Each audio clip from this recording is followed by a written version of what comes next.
Oh, good morning everyone. What a beautiful drive that was to Honiton this morning. That sunrise, incredible. So in today's video, we are talking about swings and swing fixes. On my Twitter the other day, I posted, please send me your swings, and thanks to everyone who got involved and sent their swings across. I picked someone at random, and it's a guy called Sean.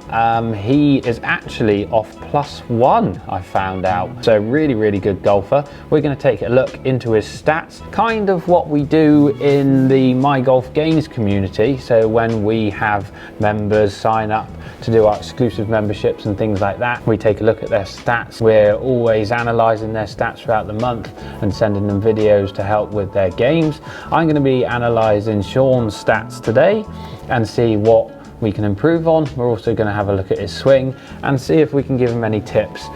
He's a +1 golfer, so it's going to be hard to find some tips for him, but maybe if we can give him a few bits of armory to take out on the golf course, maybe to stop a certain shot or whatever it might be, let's see what we can do to help.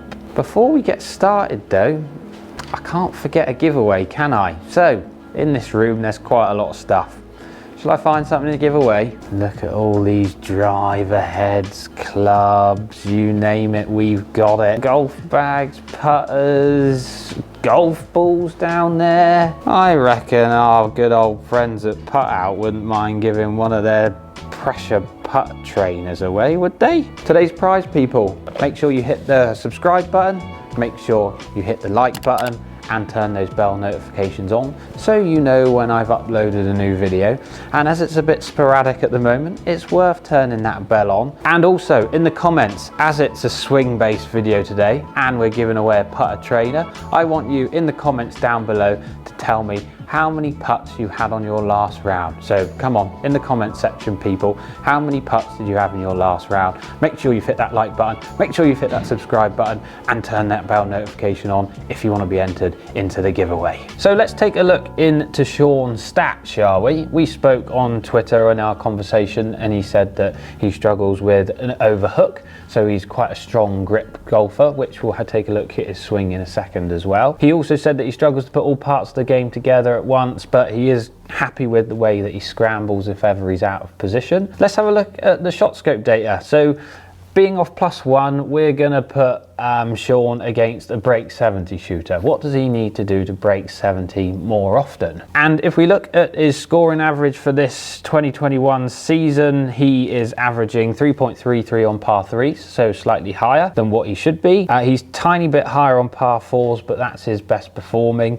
He is averaging 4.2, and then obviously par 5s is under par, which you would say is performing really well, but 4.94 isn't quite as low as what a break 70 shooter needs to be. So he's slightly high on all of those areas. Fairways in regulation is 43% for the season, green in regulation 55%, and he's getting up and down 53% of the time as well. So let's look at the key stats that ShotScope think you need to be doing to break that 70 barrier more often. First point that they make is bogey avoidance is key. Make 2 less bogeys around significantly increases your chances of shooting sub 70. And if we have a look at some of Sean's rounds here, we'll go to the first one. He's only played 12 holes on here, but he's already got his 2 bogeys on there.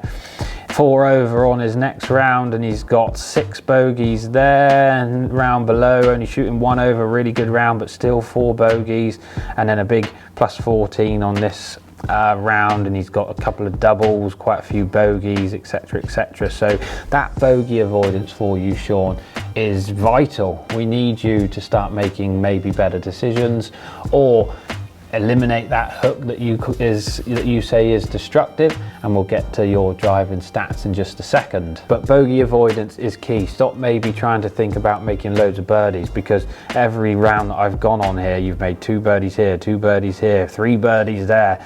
Obviously the +14 was a bad day and you haven't made any birdies, but the birdies are there.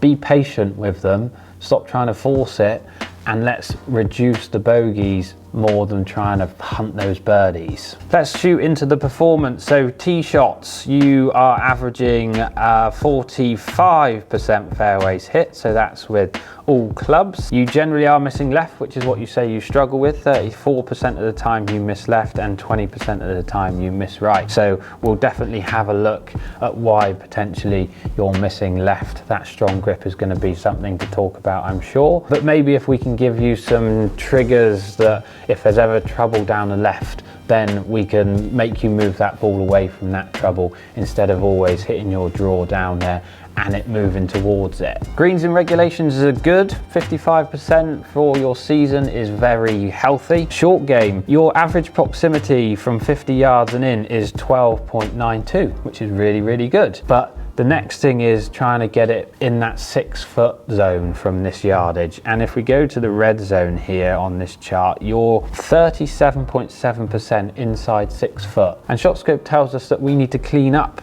this area, and you need to be getting at least 49% of your short game shots 50 yards and in to 6 foot and in. So maybe a few short game tips, trying to practice slightly different, maybe even practicing a bit more. I don't know how much you practice. You didn't say that short game was an issue. You said you scrambled quite well. Well, we need to get that 6 foot and in up to 49% at least. So maybe heading towards that short game area to help increase that stat would be worthwhile. Putting, if we look at putting also, I'm expecting this to be a strength of +1. Average holes per 3 putt, 67.9 holes. That's pretty good, Sean. 67.9 per 3 putt, like you literally never 3 putt.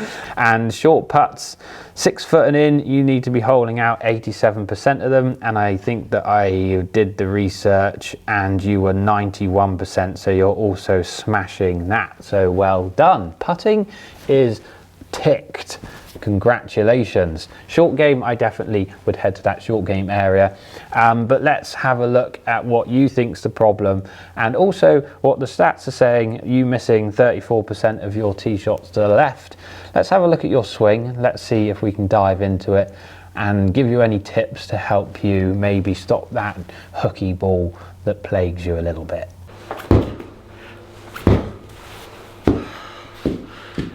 What? Hey? Look at you go. Skills, bruh. How heavy is that? Like 20k? This 20k ball? 3k, is it? 4k actually. Oh, that's what's saying on my phone, isn't it? massive. Does that mean my phone is 4k? Yeah. What is that, G? What? Epic, you say? What am I even saying? I don't know. Are we having a rant What today? the camera at me, and it's like, I'm like, oh, you say something, sir. Any rant today? Or are you alright? No, we can try. You can be alright. We don't have to have a rant. No, you told me I have to do one because obviously you like to, you know, paint me as this evil devil. I'm happy to play the villain. I love Darth Vader, he's brilliant. God, that was a smooth transition there on this spinny stool. Look. Yeah, it's like proper cinematic. I think you're alright today. I think they're happy seeing you throw that ball around. Yeah, I think that was enough, and then maybe a little spin on a chair. So let's take a little look at Sean's swing. So really good athletic setup. I like the setup. You can already see that that right hand is way underneath the grip. Club really towed down at first parallel, and as we get to the top also that club is facing way up to the sky. So a really twisted grip here. Which is causing probably a lot of loft to be taken off, and you're going to have to adjust to that by probably raising the handle and delivering that handle forward if you don't want to hook it too much. And with you hooking it a little bit, you might also be towing it slightly with those extreme hooks to the left, so beware of that. You might want to have a few little strike practices, finding out where you're hitting it on the face. But yeah, you're really going to have to raise that handle at impact to try and stop that face pointing so far to the left, and deliver that handle forward to stop. Like, look at the face there. Once you're past impact, that's really towed down. You're fighting that from drawing. You've got your shock tracer on here with the ball going to the left, quite a big draw. And if we look at front on as well, here you can see the grip way on top of the club and way underneath. But again, up to the top, that club face pointing way to the sky. You've got quite a big shift over to the left as well to help get that handle in front and up. Left shoulder raising really high, handle really high, everything to try and stop that club face being so closed and de-lofted. Let's try and manage that face a bit better to stop the hooks. Your grip, you've probably played with it for a very long time, and off +1 you manage it pretty well. Let's give you a few ideas to maybe, if you've got a bit of trouble up the left, that you can move that ball away from it. So some ideas for your swing, Sean. Let's give you a weapon or something that you can take to the range and practice, and maybe out on the golf course next time you're playing, and see how you get on and try and eliminate those bad misses to the left. With your grip being as strong as it is, Sean, I totally see why you aim up the right and play for that big bomb draw. You're trying to hit up, you're trying to present some loft. You're trying to get that ball to start right and draw, as it's going to be close to your path, that face. I want you to have a weapon where you feel comfortable aiming straight to slightly up the left if there is trouble down that left side, and move that ball away from it. The only thing with your grip being this strong is that this club doesn't have much loft on it anyway. So when doing this, I really want you to feel like you put your ball position forward with the driver. Not so much the other clubs when you're using irons and things like that, as they've got loft anyway. It's really those longer, less lofted clubs that you need to think about putting the ball position forward a little bit. And once you've got that ball position forward, aiming everything up the left, shoulders, feet, hips, the lot, and then you're going to really feel like you're pulling this handle in front of that club head, not allowing that club head to pass the handle at impact. Really feel like you're dragging that handle a lot, and also feel like your hands are exiting really to the left as well. These two things put together should get that face in line to slightly open with that path and get that ball to go straighter, if not cut a little bit. And again, Sean, that ball position, what we want to push a little bit forward to try and add some loft to this club, because of that strong grip and the lack of loft on the club too. So everything aiming up the left. We've got your strong grip still. We're going to feel like the handle's delivered in front of the club head. We're going to feel like the hands are exiting left by this left pocket as well. We're going to start the ball down the left. It's probably going to go quite low, but hopefully we can straighten that ball flight up and even get a slight fade. Let's give one a go. Starting up the left, cutting it back. I feel like I've even hit that a little bit out the neck as well there. Strike's actually pretty middle there. It's the face being open to the path. Look, it's 3.7 open, allowing for that curvature. The strike's good. Path's 9 out to in, so really starting that ball down the left and making it curve back. Launch angle, look, pretty low, 11 degrees. Loft presented, pretty low also, hitting down slightly on it. These are the sorts of things that are going to produce that lower initial trajectory, which is why we want that ball position slightly forward. Path out to in, face open to path, curving back to the right. Still pretty decent spin numbers, decent carry. Like, this is a shot that we just want to add to your armory. Like we said, trouble down the left, lakes, bushes, out of bounds, anything, houses, cars.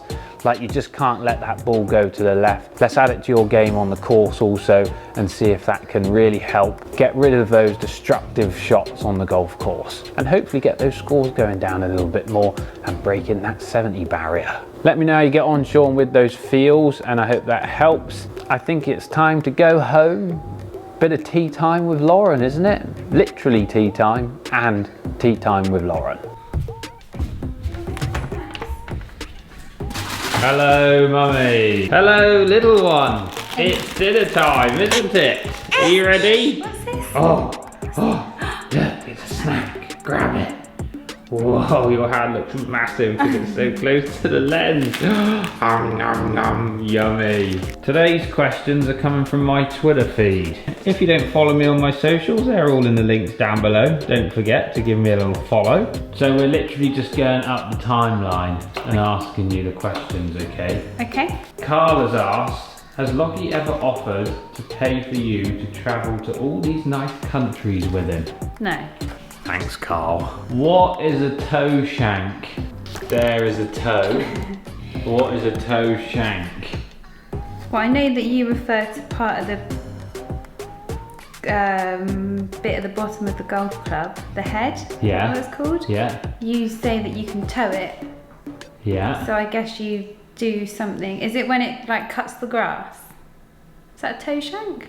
You'll give us good effort. So the toe is part of the head, yeah. It's the bit furthest away from you. You got the heel closest to you. And a toe shank is when the ball hits that toe and shoots off at right angles. Well, there you go. Good effort. Thanks. Next question's from Luca. What's Lauren's interpretation of a gammy knee drop? So knee drops when you get it like in the rough, or it's when you lose it and then you have to like drop it from somewhere close enough by to where you think you lost it. So if you do a gammy job. Go on then, stand here. Don't have calorie socks. Where the bloody hell are they? Got my slipper socks. Oh my God. How embarrassing. Go on then, what's a gammy knee drop? Well, like if you, I guess it's got to be, if a proper drop's got to be like 2 feet together probably, isn't it? And like drop it. Yeah. So if you gammy it, you like a bit of like a foul throw in football, like you don't do it properly. Okay. That's what I think. Alright, do you want to show me what it looks like? It was a bit of a weak effort. But it could just be like one leg in the air, couldn't it, or something? Just like a gammy drop. Pretend to drop it as well.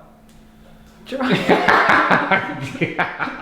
And last one, question from Lee. What's it like living with a legend? Hashtag Lockey Army.